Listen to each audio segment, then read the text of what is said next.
जुने दागिने आणा आणि नवे दागिने घेऊन जा, तेही 0% घटमध्ये। त्यात नवे दागिने मिळणार फक्त 6% मेकिंग चार्जेस वर। कुठे? फक्त PM गोल्ड मध्ये।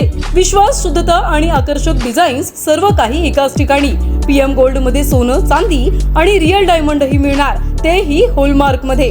अंबरनाथ रेल्वे स्थानक ते ऑर्डनन्स गेट दरम्यान प्रस्तावित रस्ता प्रकल्पावरून गांधीनगर परिसरातील रहिवासी आक्रमक झाले आहेत। या रस्त्यामुळे अनेक घरं बाधित होणार असल्यानं आधी आमचं पुनर्वसन करा, मगच रस्त्याचं काम करा, अशी मागणी रहिवाशांनी केली आहे। नगरसेविका हर्षदा पाटील आणि धनलक्ष्मी जयशंकर यांच्या नेतृत्वाखाली नागरिकांनी आज अंबरनाथ नगरपालिकेच्या मुख्याधिकाऱ्यांची भेट घेत आपला संताप व्यक्त केलाय।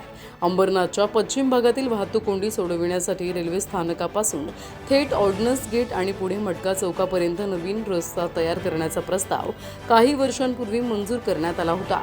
या कामाची वर्क ऑर्डर ही संबंधित ठेकेदाराला देण्यात आली होती।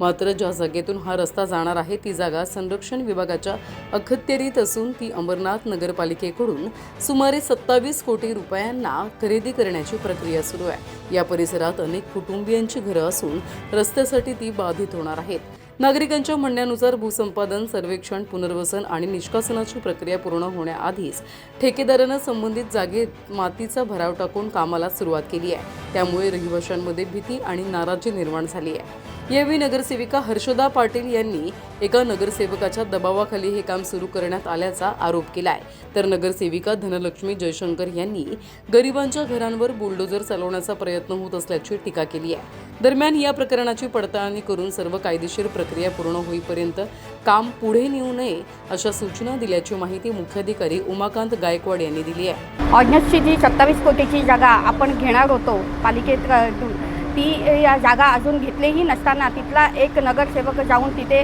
काम कोणत्या प्रकारे करतोय हे अजूनही आम्हालाही कळत नाही आहे। या प्रकारे कोणत्याही प्रकारची तरी ॲक्शन घेण्यात यावी अशी मागणी आम्ही केलेली आहे। आता तिथला एक स्थानिक नगरसेवक जो आहे तो जाऊन तिथे दमदाटी करून आणि दादागिरीच्या जोरावर तिथे जाऊन त्यांना लोकांना दम देऊन त्यांची घरं तोडण्याचा प्रयत्न करत आहे।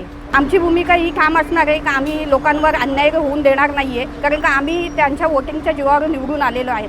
आता त्यांच्या पाठीमागे उभं राहणं हे आमचं कर्तव्य आहे आणि आम्ही उभे राहणार आणि अशा लोकांची दादागिरी आता आम्ही सहन करणार नाही। अंबरनाथमध्ये मी गेल्या 25-20 वर्षापासून बघते की एक नगरसेवक आहे तो नेहमी लोकांकडे हात जोडून वोट मागायला जातो आणि त्यांना सांगतो की मी तुमच्यासाठी आहे, नेहमी तुमच्या पाठिंबा मी असणार।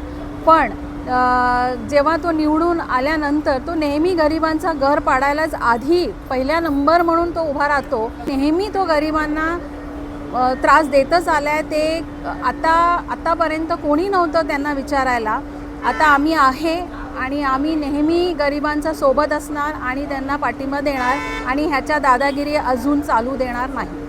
प्रतिनिधी श्रद्धा ठोंबरे, न्यूज टेक मराठी, अंबरनाथ।